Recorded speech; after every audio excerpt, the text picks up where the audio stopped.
Hi everyone! In the past video, we said the first exercise towards redesigning your life as taught at Stanford by Professor Burnett and Professor Evans. It was the life dashboard. If you've done it, you should have awareness of where you are in life, that you are here point in the 4 dimensions through which we have analyzed your life: health, work, play, and love. You see which one is the fullest and which one needs the most attention. If you haven't done it, please do it because it gives you awareness of where you are, and in order to know where you're going, you need to know where you stand first. Most of the time, especially when it's about to choosing the life and the career that we're gonna have, we tend to listen to a lot of voices, our family, our parents, our teachers, our friends, heroes, whatever. And the risk is that we end up living a life that is actually not ours. So awareness is the only way, is the only founding pillar on which we can stand in order to design our life. Let's do the second exercise and let's build a life compass. So first we know where we are, now we need to know where we're going. As we said, in design thinking, we need to reframe a lot of dysfunctional belief. So the dysfunctional belief that we need to reframe now is,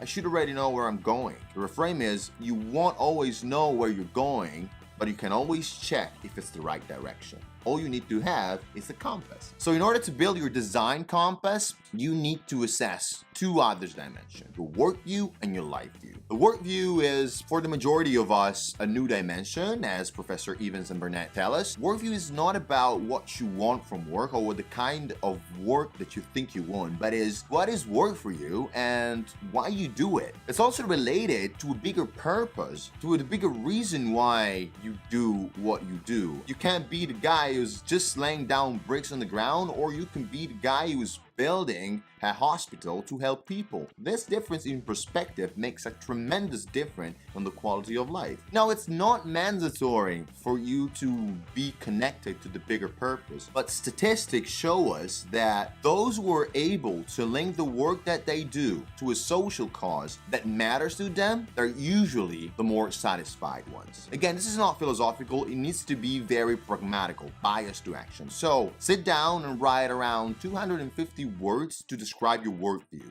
And in order to make it easier for you, here's our question that you need to try to answer.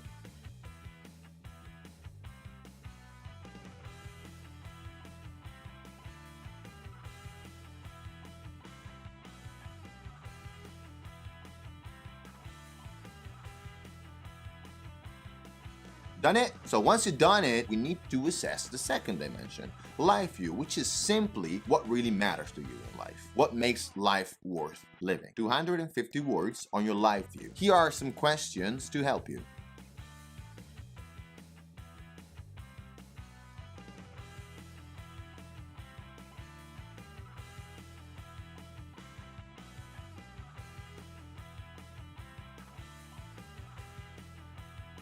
You should know by now that design is values natural and judgment free. So the only way to do this incorrectly is not to do it at all. So please do yourself a favor, sit down, it's only 250 words, and write it down. This will make a tremendous difference. Now that you've done it, it's time to assess how work view and life view are related. The ultimate purpose of building a life compass or a design compass is to measure the degree of coherency in your life. And the degree of coherency in your life is measured by balancing 3 dimensions: who you are, what you believe in, and what you do. If you're a philanthropist and you really love the environment and you want to save the planet, but you work for a multinational that is polluting the planet but covering you in money, that's not gonna work, and that's gonna create tension. So in order to evaluate the level of coherency between your work view and your life view, you just simply need to answer to these 3 simple questions.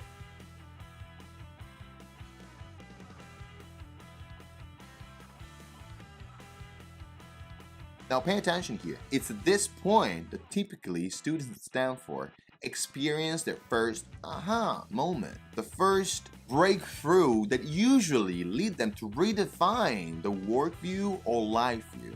Now remember, like everything in innovation and design thinking, the answer that you get right now won't last forever. Your life is a process, and those answers will change. And we know that life leads you to make some compromises in the process. Design thinking is not here to tell you you need to be an idealist and throw it all away. Compromises are part of life and are good as long as they are coherent and conscious choices. And particularly in those moments of uncertainty in which you don't know and you're not sure about where you're going, this compass will help you find out if you are on the right direction. So this is it for now. I'll see you in the next video with the third exercise. Ciao everyone, and rock on.